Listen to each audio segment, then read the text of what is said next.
Bonjour, je vais parler aujourd'hui de l'info du jour, de l'info du soir, parce qu'en fait, la nouvelle est tombée hier soir.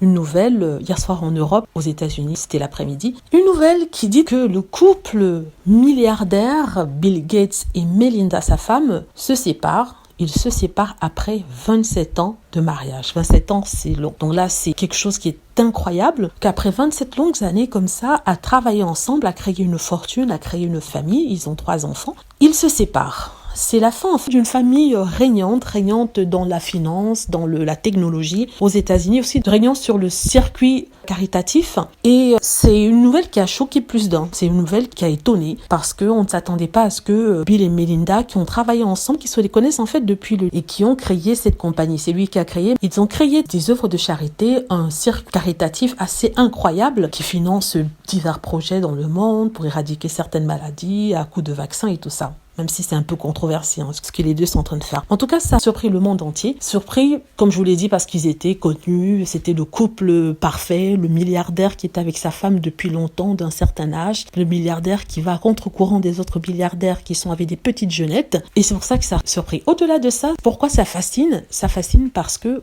on parle d'un couple qui a une fortune de 130 milliards de dollars. Je répète, 130 milliards de dollars. Ça vous fait, je sais pas combien de loto, mais c'est incroyable, 130 milliards de dollars. Bill Gates était en fait l'homme le plus riche à un certain moment, l'homme le plus riche du monde, avant que Jeff Bezos, le propriétaire d'Amazon, le détrône. Donc tout le monde se demande comment vont se passer les choses, puisqu'il n'avait pas de contrat de mariage. Qu'est-ce qui va se passer? On aura une bataille devant les tribunaux, parce que Melinda voudra avoir la moitié de sa fortune. Certains disent qu'elle mérite la moitié de sa fortune pour avoir travaillé avec lui, pour avoir fait de lui ce qu'il est, l'avoir assisté, parce que vivre avec un homme d'une telle envergure, aussi occupé que lui, un chef d'entreprise, c'est pas si facile que ça, d'avoir travaillé à maintenir le nom de la famille Gates dans le monde. Donc, commencent déjà à compter les millions. Ils essaient de rendre leur divorce un spectacle comme par exemple aura été le divorce de Charlie et Diana à coups d'avocats et de pépites puantes dans la presse, on va dire ça comme ça. Voilà, c'est ça qui fascine. Des couples très riches, super riches, supra riches, qui s'entre-déchirent, ils veulent voir ça. Mais personnellement, je pense que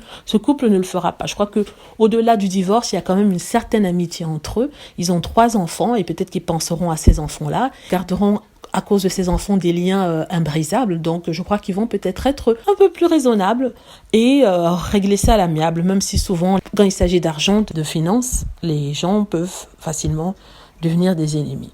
En tout cas, on leur souhaite tout le bien possible. Les enfants sont déjà assez âgés, donc du coup, ils ne seront pas aussi affectés que s'ils avaient été mineurs. Mais bon, on leur souhaite que du bonheur. Chacun de son côté. Il y a déjà, je suis sûre, des jeunes femmes qui se préparent à aller peut-être draguer Bill Gates, parce que c'est ce que tout le monde dit. Est-ce qu'il va se mettre avec une jeunette? Voilà, mais bon, chacun sa vie. En tout cas, bonne chance au couple. C'est ce que je voulais dire. J'espère que vous avez aimé la vidéo. N'hésitez pas à cliquer sur like si c'est le cas, à vous abonner pour plus de vidéos et à cliquer sur la petite cloche afin d'être averti lorsque je posterai une vidéo. Merci.